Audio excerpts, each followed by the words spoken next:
მოგესალმება ყველას. კეთილი იყოს თქვენი დაბრუნება ჩემს ახალ ვიდეოში. ცოტათი შეშუპებული სახით გავიღვიძე. და თვალები დასიებული მაქვს რაღაცნაირად, მაგრამ მე დღეს განმავლობაში ჩამიცხრება. რაღაცნაირად ყოველ ვიდეოში მინდა გამოვეხმაურო საქართველოში არსებულ სიტუაციას.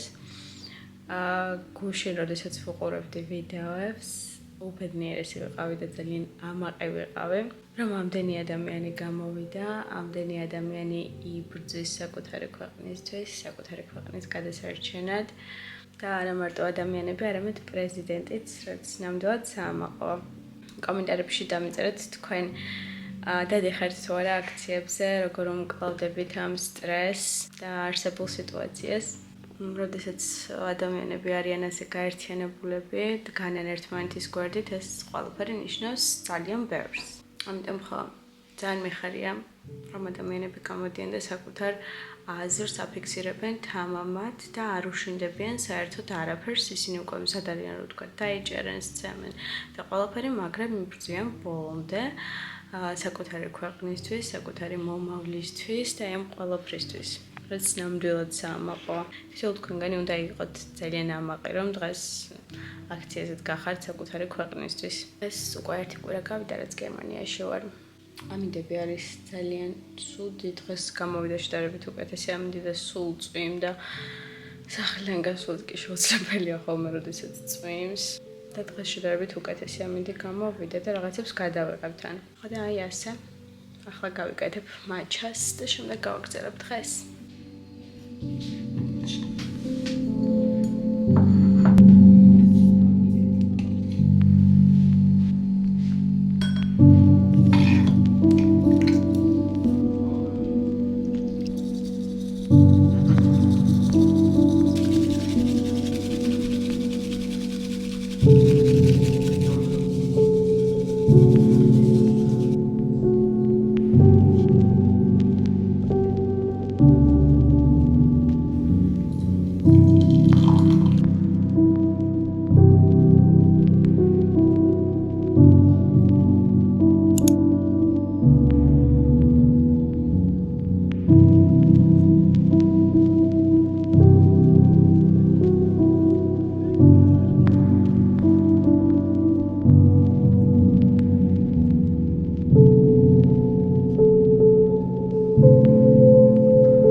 საკმაოდ დიდი ხანი ვარ უკვე და ხალხს ძალიან ეთყობა საფრთხე თუ როგორი დასტრესილი არის მართლა. ჩემი და ძალიან დიდი ხანია ცხოვრობს აქ და მართლა არ ვიცი როგორ უძლებს ამ სტრესს, იმიტომ რომ არის საოცრად ბიუროკრატიული ქვეყანა და ძალიან რთული არის რომ ეს ყველაფერი გადალახო. ყველაფერზე თითქმის გჭირდება ტერმინი და საერთოდ არაფერი არ უნდა გამოგჩეს. არ არსებობს ის, რომ რაღაც დაგავიწყდეს მართლა, იმიტომ რომ არ უნდა დაგავიწყდეს, არ არსებობს. და საოცრად ბიუროკრატიული ქვეყანა და ასეთ პირობებში ცხოვრება არის ძალიან რთული. საქართველოში რომ ყველაფერს მარტივად აგვარებ, ეს არ ხდება. რაღაცნაირად თან იმაზეც კი გვაქვს ხოლმე პრეტენზია საქართველოში, რომ რაღაც ერთ დღეში ვერ მოგვარდა რაღაც. ყველგან აბსოლუტურად ყველაფერზე პასუხს გვებრუნებენ ძალიან მალე. ყველაფრის მოგვარება შეგვიძლია ძალიან მალე, დამოუკიდებლად ძალიან მარტივად და არ გჭირდება ბევრი რაღაცა. აქ როდესაც წარმოიქმნება პატარა პრობლემა, იმაზეც კი უნდა დანიშნო ტერმინები, ელოდო, არ ვიცი, მთელი საფუძვები და ყველაფერი გჭირდება ამისთვის პატარა რაღაცასაც კი. ქართველებს ყველაფერი ძალიან მარტივად გვაქვს. და ბავშვობიდან ასე ცხოვრება ძალიან მოქმედებს მათ და არიან მუდმივად დასტრესილები. სულ მცირე რა ვიცი ნებისმიერ კომპანიასაც ან რაღაცას რომ მიწერო, ძალიან მალე პასუხობენ საქართველოში. ექიმთანაც, როდესაც ეწერები, რაღაც არ გჭირდება რომ ელოდო 5 და 10 თვე. და ჩაიწერები პირდაპირ და მიხვალ, რაც არ ხდება, ანუ წარმოუდგენელია, რომ ერთ დღეში მეხვიდა ექიმთან. ჩვენ კიდევ აი ამ კუთხით გვაქვს ძალიან დიდი ფუფუნება, რომ ყველაფერი არის ძალიან ხელმისაწვდომი. და შეგვიძლია ყველაფრის ძალიან სწრაფად გაკეთება და პრობლემების სწრაფად მოგვარება. აქ კიდევ მუდმივად სტრესში უნდა იყო, რომ რაღაცას ვერ აკეთებ, ვერ აგვარებ და ყველაფრისთვის ძალიან დიდი დრო და ნერვები და ენერგია გჭირდება მართლა.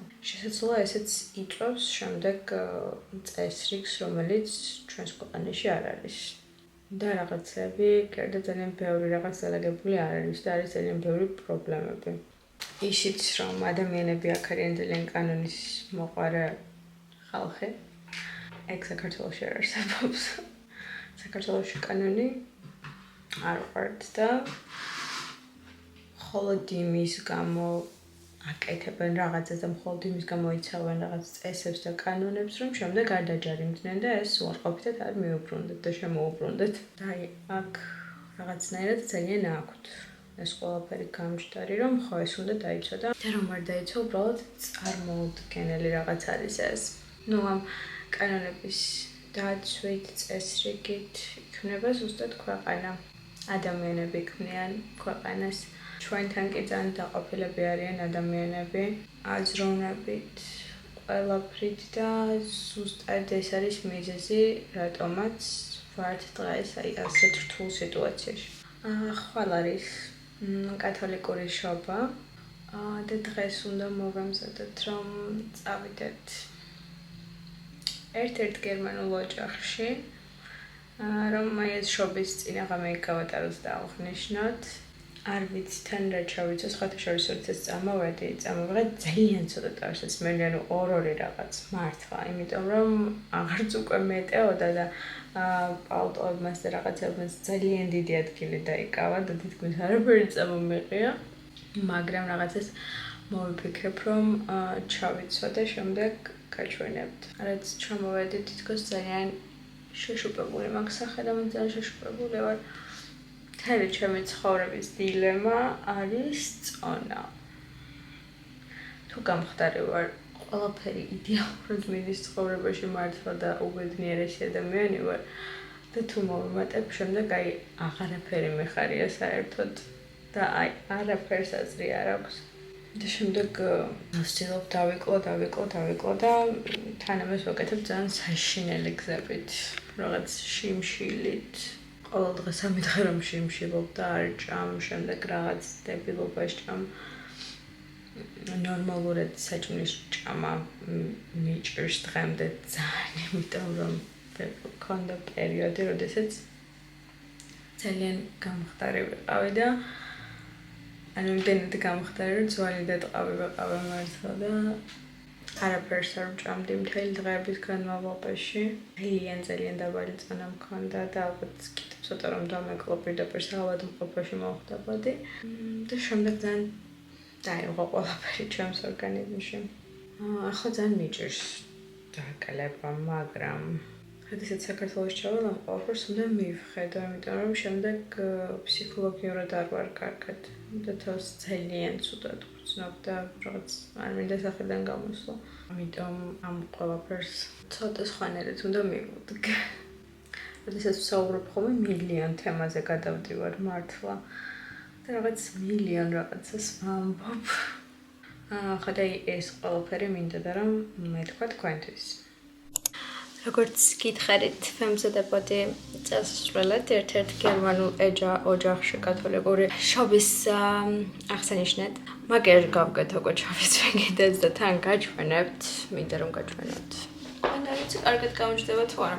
მოკლედ, სამკაულები გავიკეთე ეს, 3 სამკაული ავაწყე და თითებზეც გავიკეთე ეს და ეს ძალიან მომწონს.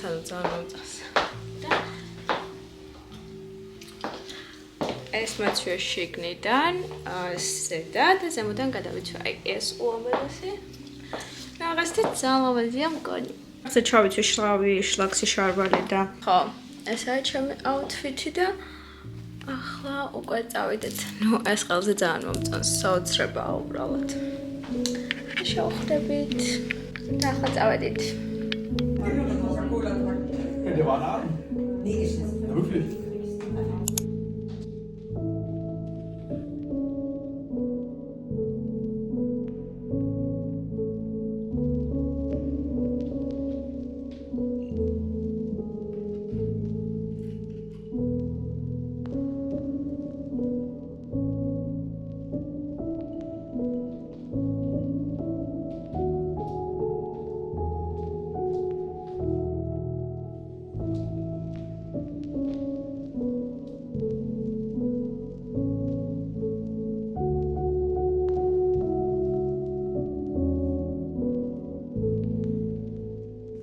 მოკლედ აი ასეთი იყო ჩემი ერთი კვირა თუ რამდენიმე დღე გერმანიაში, სადაც გავატარე შობად, რაც ძალიან მახარებს. ყოველთვის, როდესაც სადმე მივდივარ, მხდება სურდო და მახველებს. აბუდაბიდანაც რომ ჩამოვედი უკვე წინა დღეს და გზაში საშინელი გრიპი მქონდა და ძალიან ცუდად გრძნობდი თავს და ძალიან მახველებდა და გზაში უბრალოდ ძალიან ცუდად ვიყავი და ახლაც აქეთ შემხვდა გრიპი, მახველებს და ჩემ ხვედრიც აისახა ეს. და გაცილებული ვარ, მოკლედ ძალიან. მთელი დღეს სახლში ვარ. თავს მაინც კარგად არ გრძნობდი და თან კვირა და ყველაფერი დაგეტილია გერმანიაში და კარგად არ გავსულვარ საერთოდ. ჩემს თმაზეც აისახა ეს, იმიტომ რომ უცნაურად მოქვს შეკრული. შობა იყო ძალიან კარგი. რადგან ყოველთვის საინტერესო არის ხოლმე, როდესაც რომელიმე დღესასწაულზე მიდიხარ სხვა ქვეყნის ოჯახში, ეცნობი მათ ტრადიციებს, კულტურას, ხედავ თუ როგორ აღნიშნავენ სხვადასხვა დღესასწაულებს და ესეც იყო ძალიან კარგი, რადგან ევროპის ქვეყნებში აქვთ შობის აღნიშვნის ძალიან ლამაზი ტრადიცია, როდესაც რაღაცნაირად ყველა ძალიან ბედნიერია, ყველაფერი არის ძალიან მინიმალისტური, ერთმანეთს შუქნიან საჩუქრებს და გამოხატავენ ერთმანეთის მიმართ პატივისცემას, სიყვარულს, სითბოს. არ ვიცი სხვებთან როგორ არის, მაგრამ საქართველოში შობას ყოველ შემთხვევაში ჩვენ ოჯახში ასე არ აღნიშნავთ და უფრო მეტად ახალ წელს აღნიშნავთ. მგონი საქართველოში ძალიან ბევრ ოჯახშიც ასეა, რომ ახალი წელი უფრო მეტად უყვართ ვიდრე შობა და უფრო მეტად აღნიშნავენ. გამიზარეთ თქვენთან როგორ აღნიშნავთ აი ამ დღესასწაულებს, უფრო მეტად პრიორიტეტული ახალი წელი თუ შობა. და მოკლედ ევროპის ქვეყნებში შობა არის ყველაფერი და ახალი წელი, მაინც არაფერს არ ნიშნავს, რადგან ახალი წლის შემოგრძნებას სწორედ შობით აღნიშნავენ. ამავდროულად ეს დღესასწაული უფრო მეტად ორიენტირებული არის რაღაცნაირი ოჯახურ შეკრებებზე, ყველა ერთად იკრიბება, რაღაც განსაკუთრებულად აღნიშნავენ, განსაკუთრებულად გამოხატავენ ერთმანეთისადმი სიყვარულს და ეს ყველაფერი ძალიან მომწონს. 24-ის საღამო იყო ნამდვილად ძალიან ლამაზი და ისეთი საღამო, რომელიც არასდროს დამოვიწყდება, რადგან ეს ოჯახი, სადაც ვიყავით, იყო უსაყვარლესი. ყველანი იყვნენ ძალიან კარგები და საყვარლები და მოკლედ ძალიან კარგი საღამო გამოვიდა. კადრები ვარ გადავიღე, რადგან ცოტათი უცნაურიც იქნებოდა და რაღაცნაირად და არ იქნებოდა სასიამოვნოც ამ ადამიანებისთვის და სხვებისთვისაც, რომ გადამეყო რაღაცები, მაგრამ ძალიან კარგი საღამო გამოვიდა საბოლოო ჯამში. ბოლო დღეებში ვფიქრობდი ჩემი 20-25-ის გეგმებზე თუ რა მინდა განვახორციელო, რომელსაც შემდეგ ვიდეოში მოგიყვებით, როგორი მინდა რომ ეს წელი იყოს და რა მინდა რომ გავაკეთო საკუთარი თავის განვითარებისთვის, საკუთარი თავის უკეთესი ვერსიის შექმნისთვის, მენტალური და ფიზიკური ჯანმრთელობისთვის. ყველაფერს გაგიზიარებთ შემდეგ ვიდეოში, დაწვრილებით გეგმების შესახებ. ასეთი იყო ჩემი ვლოგი, ძალიან დიდი მადლობა რომ მიყურეთ. მადლობა რომ დარჩით ჩემთან ერთად. ზოგჯერ ძალიან გული მწყდება ხოლმე რომ არ მყავს ბევრი გამომწერი და არ მყავს ბევრი მაყურებელი, მაგრამ არა უშავს იმედია ეს ყველაფერი გამოსწორდება, რადგან როდესაც რაიმე მიზანს ვისახავ არ მიყვარს, როდესაც შუაგზაში ვაჩერებ და მიყვარს ყოველთვის, როდესაც ბოლომდე მივდივარ, არ ვჩერდები და იმედი მაქვს, რომ ამ შემთხვევაშიც ეს ყველაფერი გამომივა და ბოლომდე მივყვები ამ საქმეს, არ შევჩერდები და რაღაც მომენტში გული არ დამწყდება. თუ მოგეწონათ ვიდეო, გავუზიარეთ თქვენს მეგობრებს, ახლობლებს. რათა უფრო მეტმა ადამიანმა ნახოს, უფრო მეტმა ადამიანმა გამოიწეროს ჩემი გვერდი. თუ მოგეწონათ ვიდეო და ლაიქეთ. უმეტესობა ვინც უყურებს ვიდეოს არხი არ აქვს გამოწერილი, ამიტომ გამოიწერეთ, ასევე გამომყევით Instagram-ზეც. უფრო მეტი საინტერესო ვიდეოებისთვის, თორებისთვის, რომლებსაც ყოველდღიურად და მადლობა კიდევ ერთხელ რომ მიყურეთ. დღეს ძალიან დაძაბული სიტუაციაა საქართველოში და ვრჩები თქვენს გვერდით და დგავერთ თქვენს გვერდით რუსთაველზე. ჩვენ აუცილებლად გავიმარჯვებთ და შევძლებთ ყველაფერს. კოცნით ძალიან ბევრს და მომავალ შეხვედრამდე. ბედნიერი შობა ახალი წელი.